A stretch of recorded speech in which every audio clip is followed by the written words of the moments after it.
Thank you for joining us on our journey here to preserve the history of mixed martial arts. When I wanted to take on this project, I needed help. I brought in one of my favorite matchmakers, Miguel Iturrate, and the MMA Detective, Mike Davis. So to do this, we've been able to preserve history. Welcome and enjoy. My name is Mike Davis, otherwise known as the MMA Detective for the Lights Out Podcast. Along with me, as always, Miguel Iturrate. And Miguel, why don't you introduce our guest today? Well, I'm very happy and proud to introduce my friend and the ADCC's lead judge for 2003, which is he did for other years. But this is Lubomir Guedjev. And Lubo's an old friend of mine. Lubo was the referee for the famous Royler Gracie Eddie Bravo match, and we are on the road to Royler Part 2. He's our main guest. Mike, I'll hand it back to you. So, Lubo, why don't we start with plugs first and foremost? We've got April 16th, Orlando, Florida, ajptour.com. Get into the Abu Dhabi Jiu-Jitsu Pro tournament. That's in Orlando, Florida, April 16th. Lubo, don't you have something in Bulgaria as well? Yeah, I'm doing an event in Bulgaria on the same day. So it'll be a long day for me. right. For sure. So, ladies and gentlemen, we're going to be talking. This is called the Road to Royler. With us, obviously, Lubo, the referee. So, Lubo, you also were in the trials on October 5th, 2002, where the day prior, you guys had a rules meeting where it was the first time that somebody had explained to you about the twister. Mm-hmm. Do you recall that interaction? Yeah, what I recall, because it was like 35 years ago, but I do recall that earlier, prior to the actual meeting, someone had explained to us that there is this guy from the US who is doing an awkward move. And I remember that the way they explained the move kind of resembled a move that is used in the freestyle wrestling, in Olympic wrestling. So I remember that I made a mental note on this. So during the meeting, as we were explaining all the rules, someone asked, is Eddie Bravo's twister allowed? And at that time, I didn't know who Eddie Bravo was, because he did not appear in any of the events we did in Abu Dhabi. So I remember the moment because I made a sarcastic joke and said that Eddie Bravo's twister and Tom and Jerry's something else is allowed. But I remember it because of the sarcastic joke. And I remember the reasons for my comment that it is allowed were very clear in my mind, because the move left one arm free for the practitioner to be able to tap if he decides to do so. And there was also the lack of speed in the move, which also gives plenty of time for the athlete to decide whether he wants to tap or get injured. So that's what I remember. Yeah. Okay. So after like the Mark Ashton match, I know there's a little bit of confusion in regards to it. I think anytime a new move comes to the forefront, sometimes, a little bit of education comes, to task. But where you come into play is May 17, 2003 in Sao Paulo. Give me 1 second, Mike, because what I want to do is set Lubo up here, because Lubo was the head judge. Lubo, how did you handle the referee warning after you said that the move was legal, that the referee warned him against the move during the Mark Ashton match? Marcelo Tittel saw it as a cervical attack, and he warned him and stopped him and held him off the match.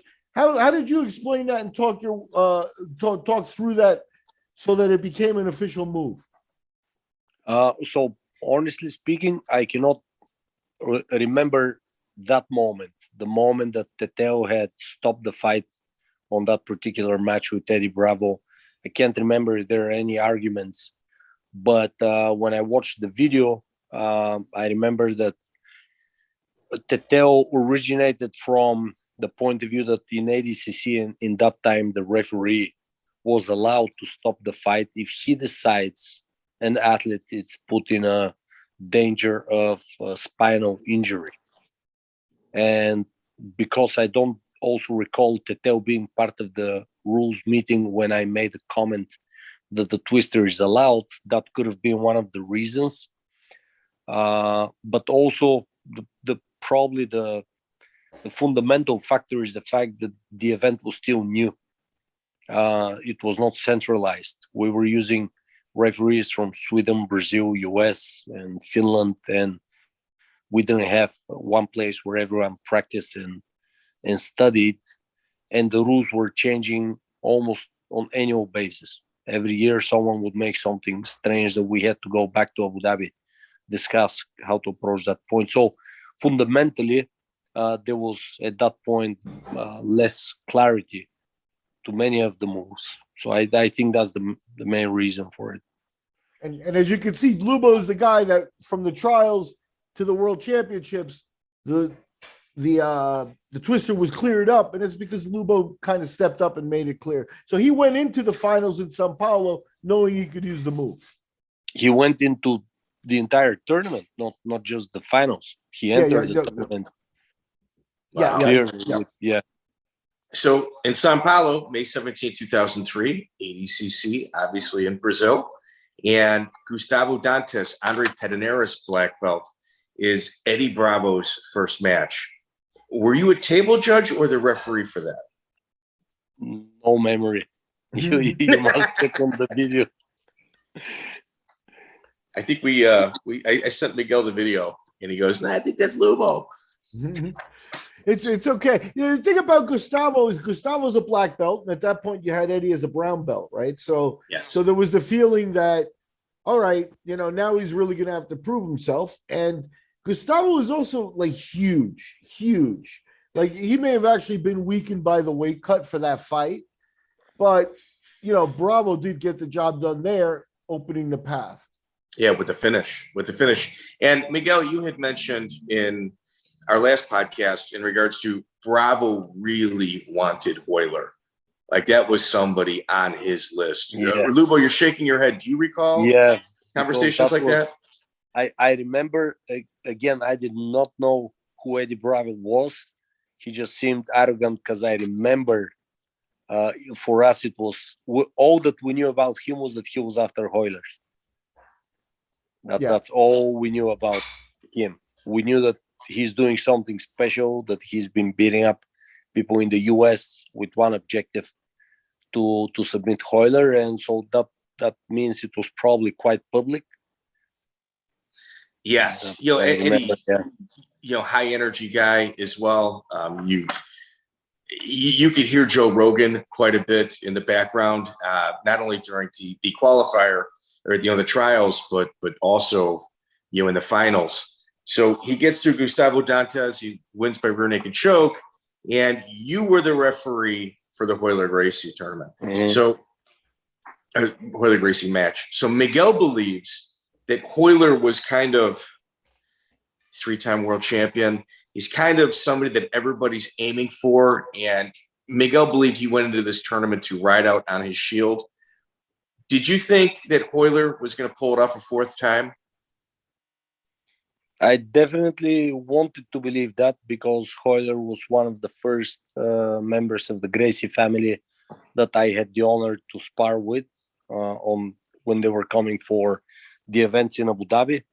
I was still a blue belt beginner, and I could spar lightly. So Royler showed some sympathy towards sparring with me. So naturally, I was looking upon Royler like like this big star, and he knew who I was. So that was obviously for a young kid, who is given the task of being a referee. It was something more than just one of the fighters out there. So I was definitely hoping he can pull it off. I could see very little challenge or threat from anyone that I've previously seen during the trials, during the Worlds. It was typically Soccer who managed to reach to Royler on the finals. So I was quite confident it's going to be his fourth title. Wow. And, at 36 years young, he still had a lot. I mean, although he's got a lot of miles on on the engine. He's still, relatively in that competitive age range as well. We had interviewed some other people for some background, and they had explained to me that when Eddie was coming up with this twister idea, it was Joe Rogan, Gerald Strebent, and a guy from Europe named Jamie Walsh. And he said Eddie was the scientist, but there was other chemists kind of helping mix the brew a little bit to see what worked and what didn't. And, I believe, although he didn't pull a twister off, that type of mentality and thinking is what kind of separated him from the rest of the field that day. Would you agree with that, Lubo? I believe so. I believe so because after we saw what Eddie did, he obviously entered our radar space. And throughout the years, I could see that there is definitely something different about Eddie's approach to a lot of moves in grappling. So definitely that type of mindset. Actually, on this tournament, you could say Eddie Bravo and Marcelo Garcia were the two guys that managed to do something spectacular. Yeah. So I don't want to contradict you, but don't forget about agree. Dean Lister too. Dean Lister, yeah, but for me, the other two guys, the surprise from them was on a different level. Dean was a winner of the trials. He was on top of the food chain or in a top shape, where Marcelo stepped in the last minute, not even prepared for an event. He tapped out guys like Shaolin in 19 seconds. I mean, that's for a guy you've never seen, that's a story. And Eddie Bravo steps on the mat and taps out Royler in the regular time, like before points, I think it was. Or, I mean, that's something special. Yeah. That's something, yeah. So Miguel, you had mentioned to me, obviously off camera, about there was almost a reaction from the audience, just like an explosion just happened. Would you mind describing that? Well, it was more like a silent explosion. Like what I remember hearing is Joe Rogan. He was vocal. Holy crap, or whatever. He was yelling, and that's what you could hear. I remember I was judging while Lubo's in the mat, and I remember Royler sat up and said "son of a bitch" in Portuguese when he lost. Son of a bitch. He looked off to the side. And in the front row was Julio Gracie and his entourage. And it wasn't very shortly after he lost that Julio got up and laughed. And that's, everything the Gracies do comes with that gravitas of oh my God, Julio left. It's like, maybe it was just, well, I don't want to see this anymore. But there was that weight on the shoulders of like, it just seemed like a very heavy atmosphere for Royler and Eddie Bravo. And you mentioned his whole entourage. I believe Jamie Walsh was his actual cornerman at the fight. And Strebent was around, I'm pretty sure. And that's who his entourage was there with. So yeah, I think that one. And to fill in some of what Lubo remembers, you had Leo Vera and Barrett Yoshida, both guys that Royler had beaten, but both guys that were kind of coming up while maybe Royler was coming down. So you had some threats in there, but they didn't expect Eddie Bravo to be the guy, I don't think.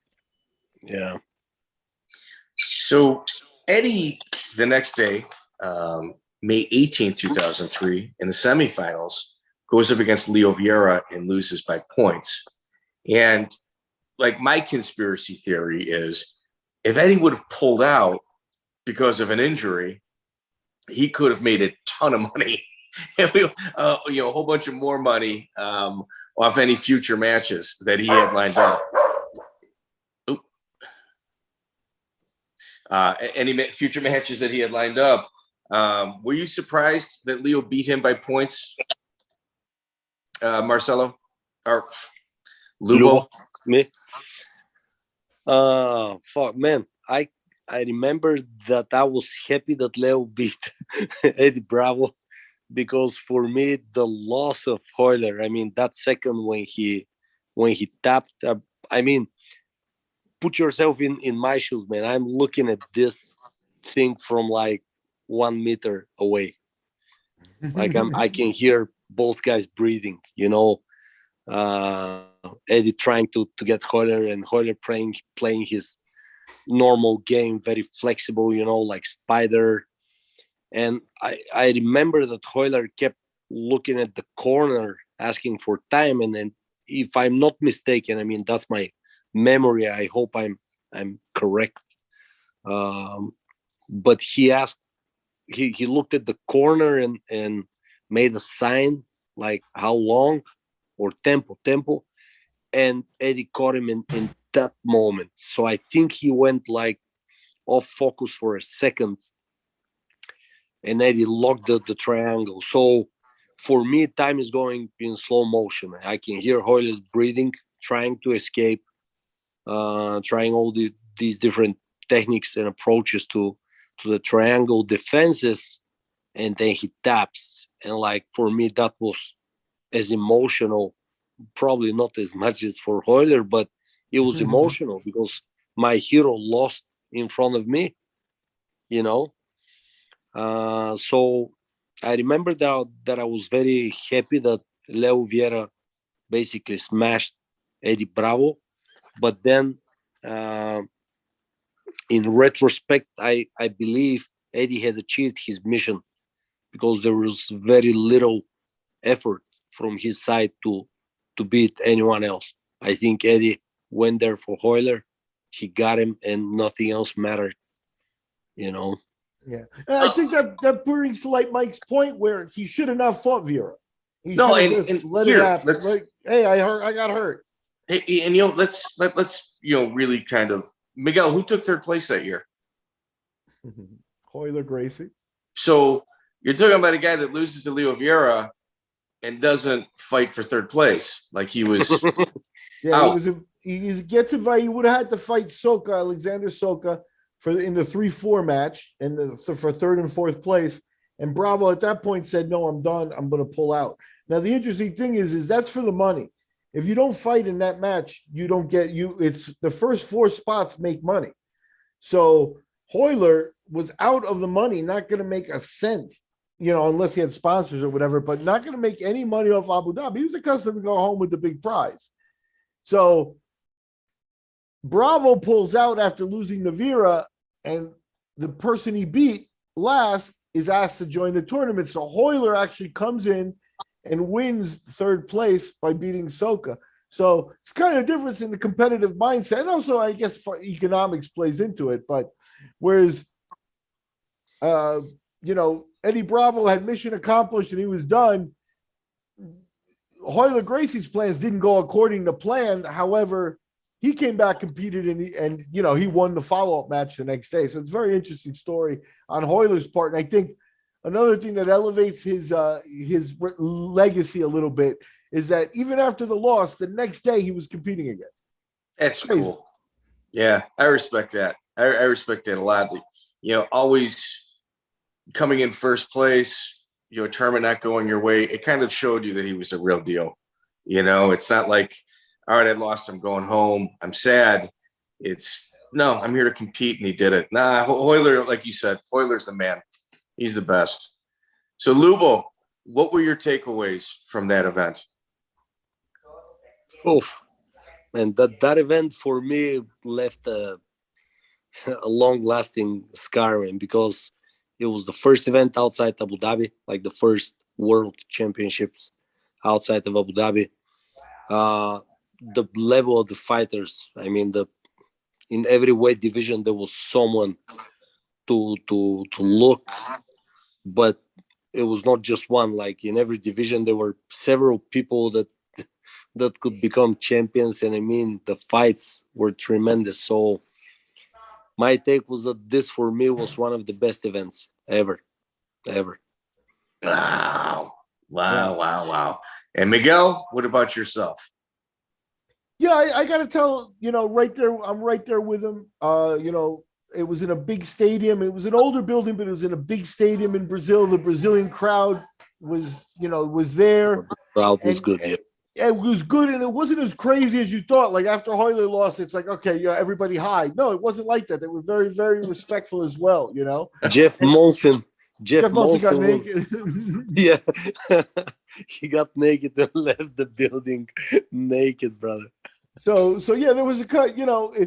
I think they were ready to be a great crowd as well. Like the Brazilians, the athletes were ready. Now the crowd was ready, and we had a great show. And I think of all the Abu Dhabis, the number one memorable moment to me is that moment of Royler tapping out to Eddie Bravo. It's the number one moment of all time for them. Well, here, well, out of curiosity, who picked Sao Paulo? Zarello. Okay. Zarello. He was a kickboxing promoter that had done shows. He was a little bit over his head in terms of the major problem. One thing we'll talk about for a future podcast is that he had a TV deal and they showed the centered match on TV in Brazil. So like people saw Eddie Bravo and Royler on TV and stuff. The problem was that Abu Dhabi does 3 matches at a time, and the side match were not recorded properly. So there are lost matches that you will not see, such as there are 2 that are off the top of my head. Jacare against Royler Gracie does not exist. You will not find that fight. Yeah. And neither does John Olavinmo against Roger Gracie. Those are 2. They happened on mat 1 and mat 3, but those are gone. Nobody will ever see those. Only if you were there. So we'll describe those with Lubo on a future podcast. Excellent. So Lubo, April 16th, Orlando, Florida. Orlando, Dhabi Florida. Jiu-Jitsu Pro. Orlando, Get Florida. your crowd there. Prepare your crowd. Prepare your crowd and your athletes. Yeah, ajptour.com is where you register for that event. And yourself, obviously, the same day, April 16th, Sofia, Bulgaria. If you're in Europe watching this, April 16th as well, ajptour.com to register. Lubo, always a pleasure, sir. And I'll be talking to you again this week, I'm sure. Another. Thank you. Thank you. And that is a wrap on part 2. It's the road to Royler Gracie. We wanted to talk about Eddie Bravo's journey through the early Abu Dhabis.